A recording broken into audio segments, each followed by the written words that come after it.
So, this is a little bit of change in the video about the power and conflict paradigm. But Meghan Markle is on YouTube at 11 years old saying, if you do not like something, tell the right people. You will help a lot of other people. Meghan went on to United Nations, UN Women. She went on to UN Women. I emailed UN Women. I think I'm making a little bit of progress emotionally. So I am on YouTube and I'm really analyzing this. I can spend 10 hours on desktop. I used to have a home office and I would just be in that office all day.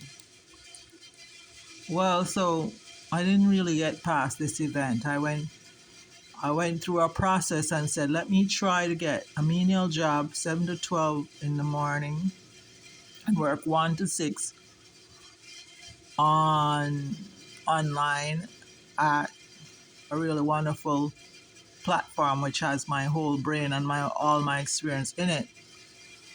But I experienced something really bad August 8, 2023. But I do remember when I first went to Walgreens, it wasn't so good. I was in a similar situation. And I eventually pulled out of it pretty well. But that was because I was also working in government. So put the money together and put the kind of synergy you get from government being in the city of Delray Beach and the synergy you get from being in Walgreens also in the city of Delray Beach. So this was very difficult for me. I had 4 very bad incidents in 4 days. And it was like personal and government power. And I didn't appreciate how they responded to me. So I made an acronym, OFNA. Obama Free Phone Prey Conquest, Bragging, Nigger Gang Stalking, Bullying. And I was angry about how the people behave towards me. And I say that white people are giving permission for this. So 2024, I was working a little part-time job in Winfield Plaza, and Winfield Plaza is owned by Investments Limited and the Batmasians. I worked that job while working with cryptocurrency, especially Bitcoin.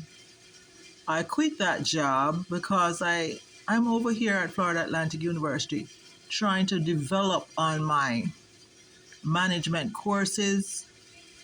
You know, management, you usually learn a little of everything so you can operate a whole business. But I had some negative things happen over 20th Street with a security guard, a Panera Bread manager, and Dollar Tree also had $15 taken off of my gift card. But I also had a bad incident with a sheriff also, but I don't want to go into too much detail because I am using some acts of kindness towards me from the Boca Raton Plaza Hotel, who gives me free vanilla coffee every morning. And then I reciprocate by being a hostess Saturday mornings at Changing Lives. And I think that if you can find little things in life that seem to be working okay, even amidst the worst turmoil or the worst health or really bad things happening, you've got to look for things that work and build upon those things and try to work out those positives and build on them, make the positives bigger. So I'm trying to get past all this stuff. So I have all these slides here,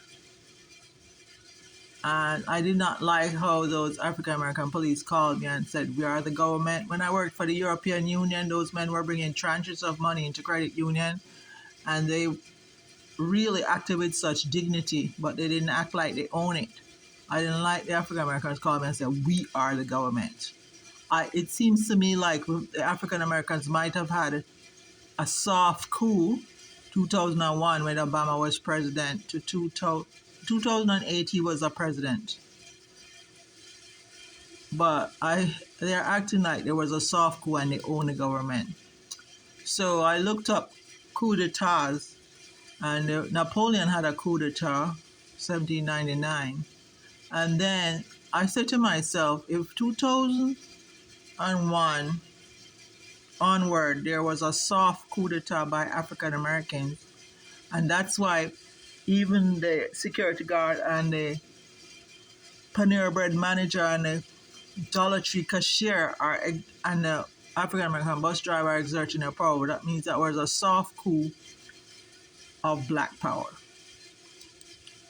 And now I saw in the news, I said, maybe it's possible that there was a soft coup of black power, but they're saying that the Republicans wrote a large document to have a soft coup d'etat. So that's pretty interesting because, I didn't like how Donald Trump's case was handled in court, but it's over now, and he's appealing something, but I just didn't like how it was handled because he was a president and he's a billionaire.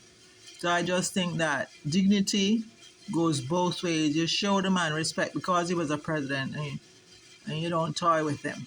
Anyway,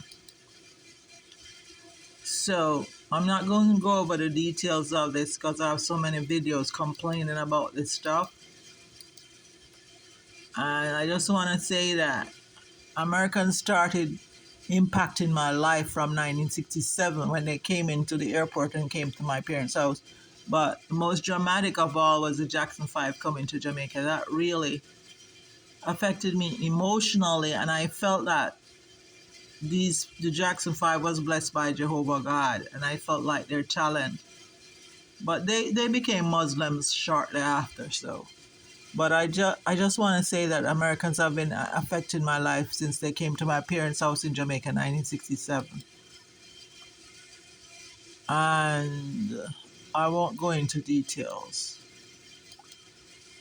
The only thing I heard is that my ex-husband, as a Jehovah's Witness, and his whole family were Jehovah's Witnesses, did not allow me and my son to go to divorce court to protect my son. That's what divorce court and a judge would have done. He said, "Can you work?" "Yeah, I've been working since I'm 17. I had a summer job when I was 17 working for the government of Jamaica. And my son tested gifted when he was 6. How can you protect my son?" I didn't even have visitation, and my children were abused and subjugated. I won't go into those details now.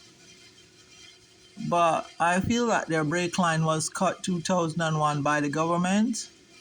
But the government was I worked 3 jobs and bought a condo, and they cut the plumbing in the kitchen at the condo, and then I got my dream house, and they cut the plumbing there too. So I see 3 steps by the government. I think it's outrageous government conduct.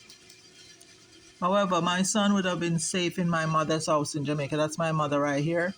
That's my son. This picture is fuzzy, but he was smiling. He's sitting with his great-grandmother right here. He's eating and he was smiling. He was really cute when he was small. And he's sitting there with a little bowl and cup ready to eat.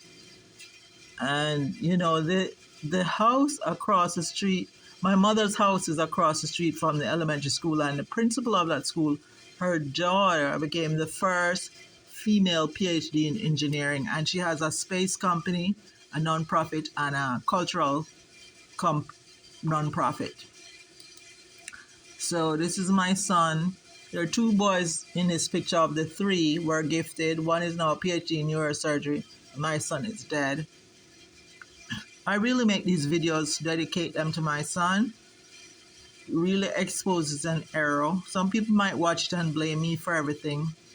And I am really trying to say it would be so simple to leave that little child in my mother's house if I thought he would be dead.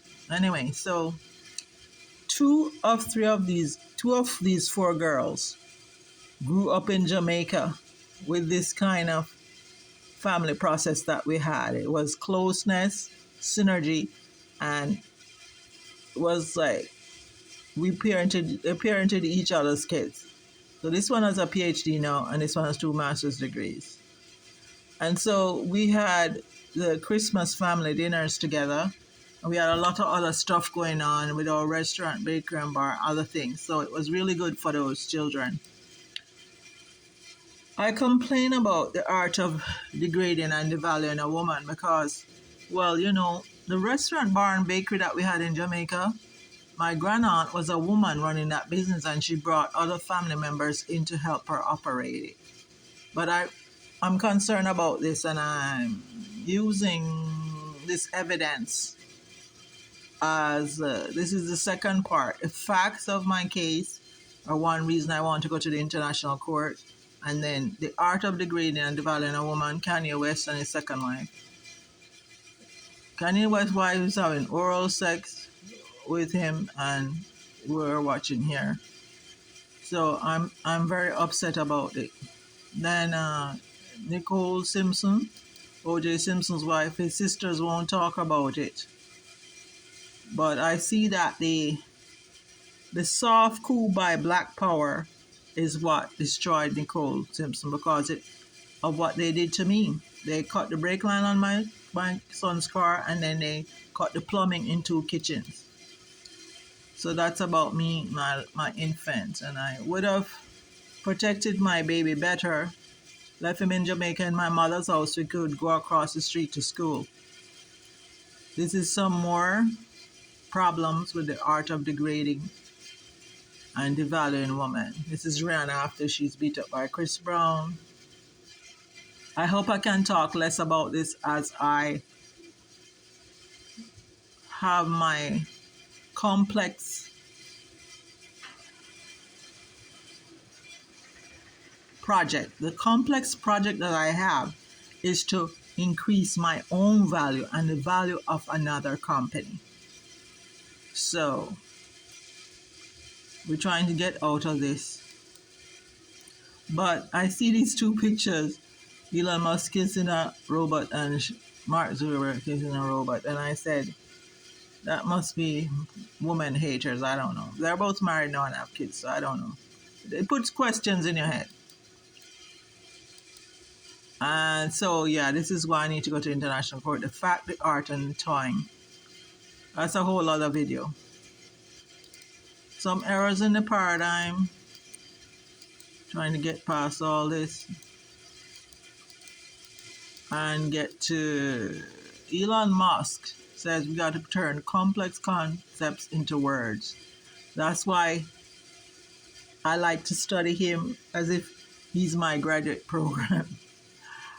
So the concept I'm trying to turn into words is for me to increase the value in my life, the dignity in my life, the courtesy in my life.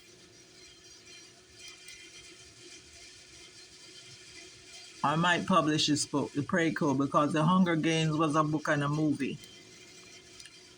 However, I only have one more video to send to the Washington Post.